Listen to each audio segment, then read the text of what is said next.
आओ आज मिलकर के हम यह वाला हाथ देखते हैं। आप अपना हाथ हथेली खोल लें और वीडियो के साथ अपनी उंगलियों या अपनी लाइनों को मिला लें। देखिए, अधिकतर हाथों में अधिकतर लाइनें एक समान होती हैं। आपको पता लग जाएगा कि मैं क्या कहना चाह रहा हूं, और मैं आपको यह बता दूंगा कि ये लाइन इधर उधर जाएगी तो क्या होता है। देखिए, हम लोग बात करते हैं लक लाइन की। देखिए, ये लक लाइन होती है, इनकी लक लाइन ये यहां से निकली। देखिए, ये केतु का स्थान है और ये चंद्रमा का स्थान है। ये चंद्रमा और केतु के बीच से निकली। देखिए, केतु क्या है? मोक्ष के कारक हैं। चंद्रमा मन के कारक हैं। केतु आध्यात्मिकता के कारक भी हैं। चंद्रमा माँ के कारक भी हैं, यात्राओं के भी कारक हैं। तो इन दोनों के बीच से ये लाइन निकली और ये सीधी आपकी माइंड लाइन तक आ गई। अब ये माइंड लाइन है। अब माइंड लाइन पर जब भाग्य रेखा पहुंचती है तो 31.5 यहां तक ये ठीक पहुंची। आपने देखा, आप अपनी हथेली में मिला के देखते रहिए कि आपकी भाग्य रेखा कैसी है। इसके बाद 2 शूट निकले। ये देखिए, 2 शूट निकले तो ये आ गई आपकी हार्ट लाइन। जब हार्ट लाइन पर भाग्य रेखा पहुंचती है तो इंसान की एज होती है 53.7। यहां तक 2 शूट आए, मतलब 32 से लेकर के 55 तक इनके जो सोर्स ऑफ इनकम होंगे वो बढ़ जाएंगे। 2 सोर्स ऑफ इनकम इसमें दिख रहे हैं और एक सपोर्टिंग लाइन भी दिख रही है, यानी कि कुछ किराए पे दे देंगे, उसका किराया आएगा, या फिर कुछ टैक्सी चलाने के लिए ड्राइवर को दे देंगे। ये वो निशान होता है। अब इसके बाद ये शनि पर जाकर के ये 2 मुखी हो गई है। दिख रहा है आपको? ये देखिए, अब ये शनि है। ये शनि पर जितना बड़ा घेरा भाग्य रेखा बनाएगी, इंसान का बुढ़ापा उतना शानदार होगा। देखिए, मैं आपको बिल्कुल सीधी सीधी बात बताता हूं, कोई हेर फेर नहीं। आप अपनी हथेली में जाके देखते रहिए। अगर आपकी हथेली में मान लो कि ये घेरा नहीं बन रहा, अनेक लोगों का ना ये घेरा नहीं बनता। पता कैसे बनता है? ये भाग्य रेखा आ गई और यहां से एक शूट शुरू ऐसे हो जाता है। ये भी शानदार बुढ़ापे की निशानी है, क्योंकि ये देखिए, ये पूरा शनि है। ये शनि पर्वत कवर हो गया। अगर शनि पर्वत कवर होगा, बुढ़ापा शानदार हो जाएगा।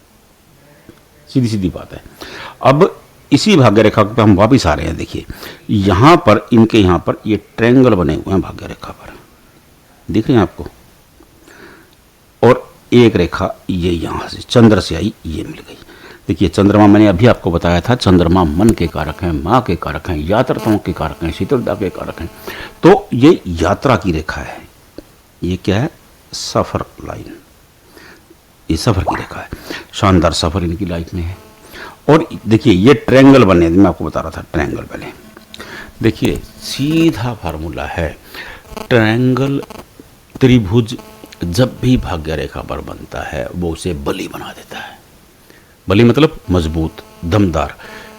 हस्तरेखा शास्त्र कहता है कि जहां से भी ट्रायंगल, मान लो कि इनका ट्रायंगल यहां से बना, ये बचपन से ही प्रबुद्ध, किस्मत वाले, तकदीर वाले लोग होते हैं। और अनेक लोगों का ट्रायंगल आकर के यहां बनता है, मतलब यहां। तो ये 53 था और ये 55 के बाद इनका भाग्योदय होगा। समझ रहे हैं मेरी बात को? अब अपनी हथेली में देखते रहिए कि आपकी हथेली में ट्रायंगल कहां बन रहा है। अब अगर ट्रायंगल ये यहां बनता तो ये 28 आई समझ में आपको?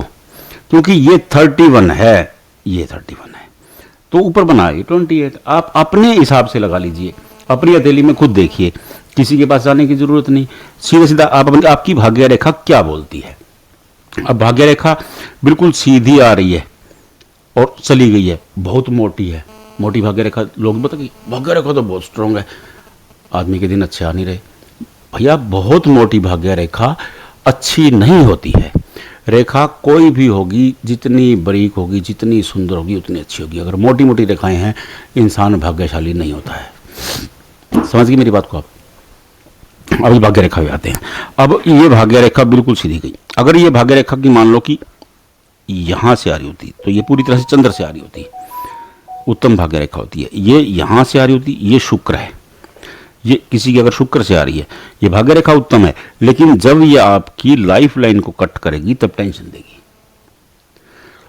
देखिए, कोई भी रेखा, अब ये आपकी लाइफ लाइन है, ये लाइफ लाइन है। लाइफ लाइन को कोई भी रेखा कट करती है तो वो टेंशन देती है। अगर क्रॉस करेगी, आप मान लो कि वो टेंशन ही देगी। सीधी सीधी बात है। अगर कोई भी रेखा आपकी लक लाइन को, जैसे ये लक लाइन है, लक लाइन को ऐसे क्रॉस करेगी, वो टेंशन देगी। अब आप अभी इसी हथेली में देखते हैं, इसी हथेली में देखिए ये रेखाएं हैं, ये क्रॉस कर रही हैं। ये रेखा पहली 30 में क्रॉस की, फिर ये 36 में क्रॉस की, फिर ये 42 में क्रॉस की, फिर ये 48 में क्रॉस की, और एक रेखा बाद में भी है 50 के आसपास। अब ये रेखाएं इस हथेली में, अगर ये रेखाएं ऐसे बनी हुई हैं, क्रॉस कर रही हैं, तो ये टेंशन की रेखाएं, परेशानी की रेखाएं, आप ये समझ लीजिए। तो आप अपनी हथेली को खुद देखिए। देखिए, मेरा उद्देश्य ये रहता है कि आपको किसी के पास जाना ना पड़े, आप खुद समझें। इसलिए मैं बिल्कुल इजी तरीके से आपको समझाता हूँ, बड़े आसान लहजे से, ताकि आपको समझ में आ जाए कि हस्तरेखा बहुत आसान है, बहुत सहज है, बहुत सरल है। बस देखिए, आप देखना तो पड़ेगा ना। आप सोचो कि भाई बिना पानी में जाए तैरना सीख जाएंगे, संभव नहीं है ये। बिना घोड़े पर बैठे कोई घुड़सवारी नहीं सीख सकता। अब कहते कि जब मैंने तो वो एक मैं सुनता था, वो एक चुटकुला सुनाया करते थे, बोला मैं तो तब तक पानी के पास नहीं जाऊंगा जब तक तैरना नहीं सीख जाता। अब जब तक आप नदी किनारे नहीं जाएंगे तो तैरेंगे कैसे भाई? जब तक आप घोड़े पर नहीं बैठेंगे तो घुड़सवारी कैसे सीखेंगे? तो देखना तो पड़ेगा ना आपको, तो आप देखते रहिए। अब मैंने आपको ये भाग्य रेखा के बारे में बता दिया है। अब ये 3 तरह की मैंने भाग्य रेखा के बारे में बताया। और भाग्य रेखा कैसे बली होती है? जहां ट्रायंगल होगा वहां से गोल्डन टाइम शुरू हो जाता है, बस आप ये याद रख लो। और मैंने आपको ये बता दिया कि यहां 31 होगा और ये 53 जब आपकी इस पे आएगा। तो अब उस हिसाब से आप कैलकुलेशन कर सकते हो। देखिए, यहां लिखिए 80 और यहां लिखिए 0। आप कैलकुलेशन कर ले, खुद ही आ जाएगा।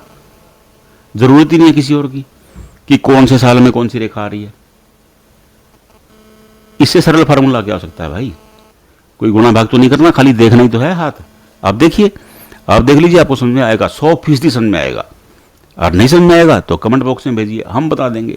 इसके लिए टेंशन लेने की जरूरत ही नहीं है, बहुत इजी, बहुत सरल है। बस आप कोशिश कीजिए। कोशिश में सफलता नहीं मिल रही है तो हम बैठे ना बताने के लिए, कमेंट बॉक्स में भेज दें, हम बता देंगे कि ये कौन सी रेखा कब आ रही है आपकी।